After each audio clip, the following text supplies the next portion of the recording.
د امر بالمعروف وزارت ولایتي محتسبینو په دې اونۍ کې د میرمنو د حقونو اړوند 128 بېلابېلې قضیې حل کړي دي چې د یاد شمیرې له مخې 15 د کورني تاوتریخوالي، 18 د میراث، 11 د غیر شرعي نکاحګانو، 8 د ولور، 15 د نفقې ورکړې، 6 میرمنو ته د شرعي نکاح زمینه برابره شوې او پاتې 15 د طلاق قضیې حل شوي دي. محتسبینو په ټولنه کې د قومي او ژبني تعصباتو د مخنیوي او د یووالي روحیې د پیاوړي کولو لپاره د هیواد په کچه نو لویې دښمنۍ او 15 وړې شخړې حل کړي دي. دغه راز د امر بالمعروف وزارت محتسبینو په ټولنه کې د ناوړو دودونو د مخنیوي، ټولنیز عدالت د تامین او د خرافاتو د مخنیوي په موخه 11 تنه کوډګر نیولي او د شرعي پریکړې په موخه یې عدلي او قضایي ارګانونو ته ورپېژندلي دي.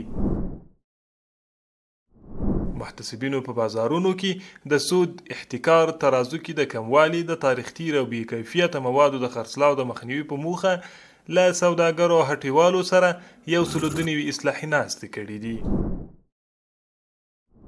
او وروستی خبر همدا چې د امر بالمعروف نهي عن المنکر او شکایتونو اوریدلو وزارت محتسبینو د هیواد په کچه له ځایي خلکو سره د عامه ذهنیت د سمون، اسلامي نظام د ملاتړ او په ټولنه کې د معروفاتو اقامې او د منکراتو د مخنیوي په موخه په دې اونۍ کې 389 اصلاحي ناستې کړي دي.